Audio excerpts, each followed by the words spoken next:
The mountain does not arrive like an enemy. It arrives like an absence. Snow without edges, sky pressed low, wind with no intention except to continue. In the northern Urals, cold is not a temperature, but a pressure that persuades the body first, then edits the mind. In January 1959, 9 young hikers move toward that pressure with the kind of confidence that exists only before you learn what the world can erase. They are students and graduates, trained and proud, carrying maps, skis, and the quiet belief that competence is protection. Igor Dyatlov walks with the posture of someone who organizes chaos by standing slightly ahead of it. The group follows, not out of weakness, but because surrendering small decisions is a relief. The first days feel like a disciplined rhythm. Skis carving, straps tightened, breath measured, jokes short and controlled. In a white landscape, humor is not entertainment. It is proof the mind still has spare room. They log distances, correct angles, count hours, and each correction becomes a small reinforcement of order. But order in the wild is always rented, and the price increases without warning. The trees thin, the slope opens, and suddenly there is no sheltering texture, only exposure and sky. When the world becomes too large, the mind turns inward to find walls, and finds none. Wind changes its pattern, and the smallest irregularity begins to feel like a message. Fatigue arrives first as heavy legs, then as slower judgment, then as silence where answers used to live. Minor mistakes appear, a drift off route, a delayed adjustment, a decision postponed because deciding costs energy.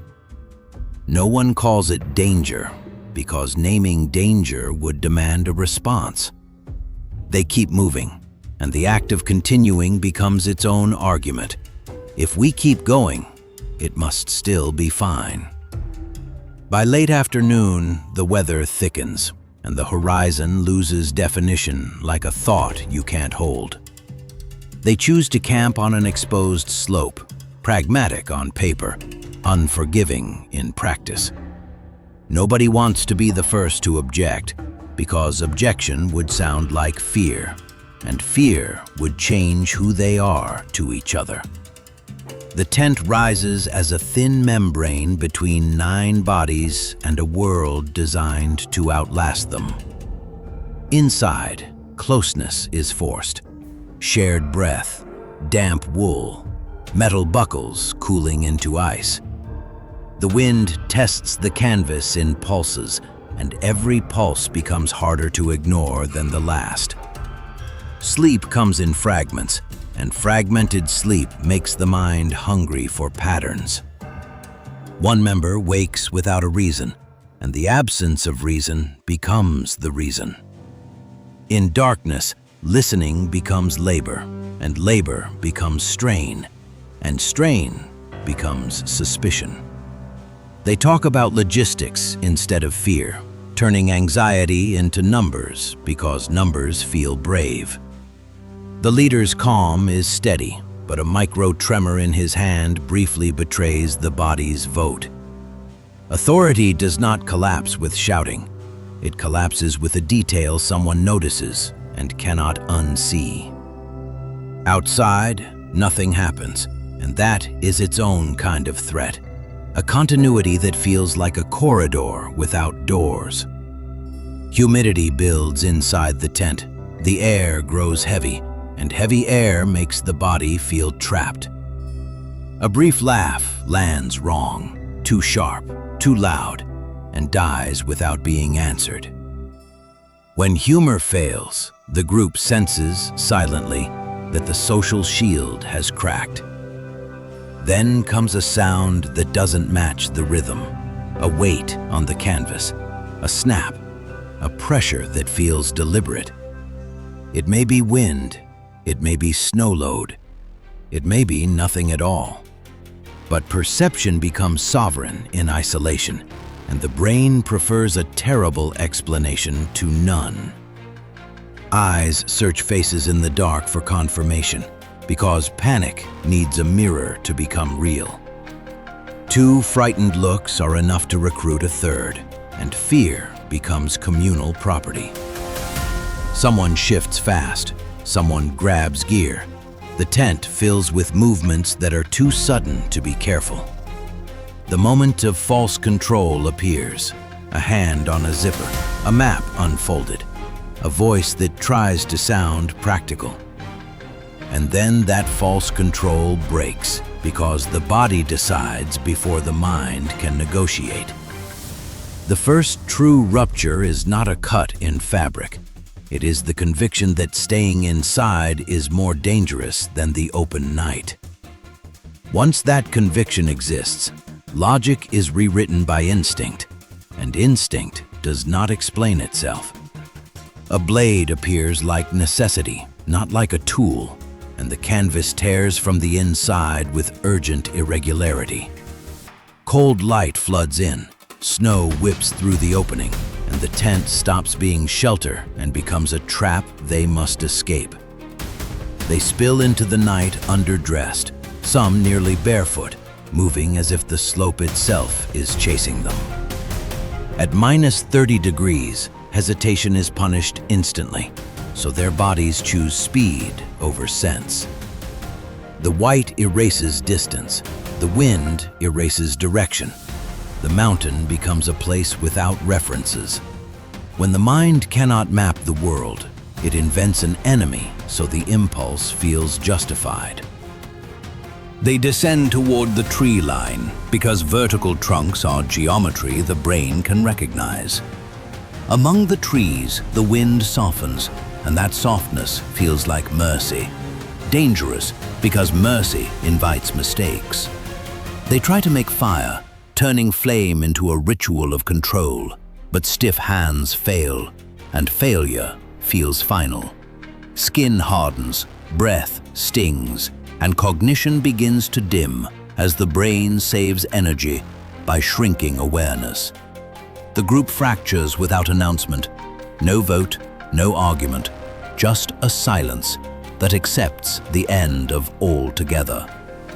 Two decide to return uphill, not purely from courage, but to repair the story inside themselves.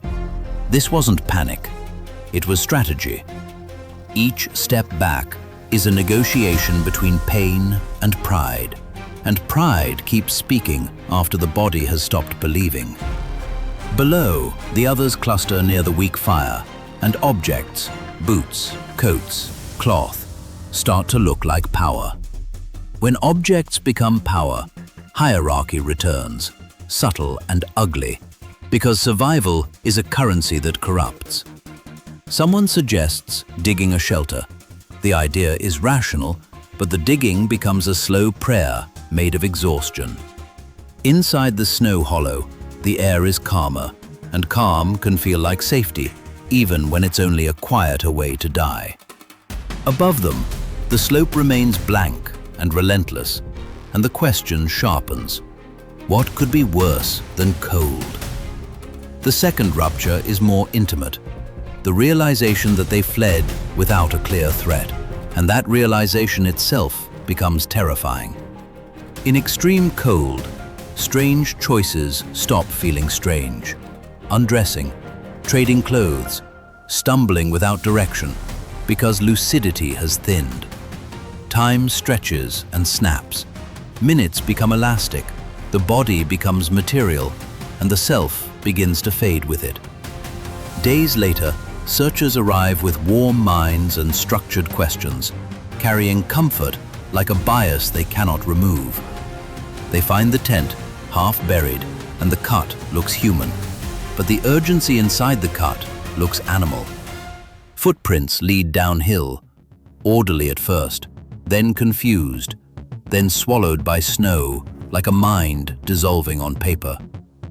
In the forest, The remains of a fire confirm something worse than mystery. There was effort, there was awareness, there was hope.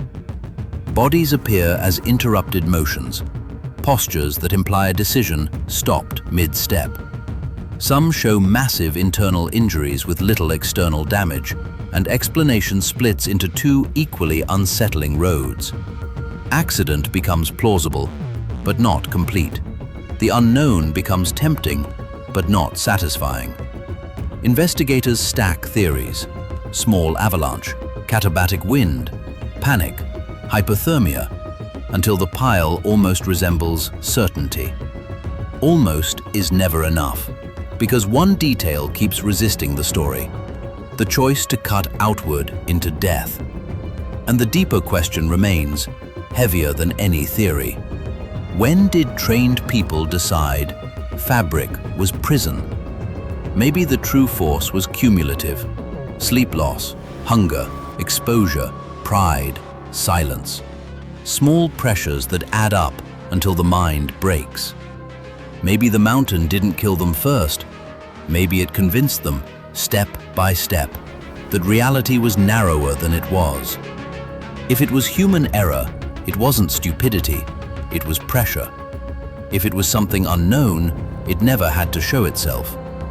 The most uncomfortable truth is that, in the right conditions, the unknown may simply be the name we give our own collapse. The past holds no confession. It holds only wind, snow, and the enduring ability to make certainty feel childish. The mountain remains motionless, silent, and watching, not because it wants anything, but because it never needed to.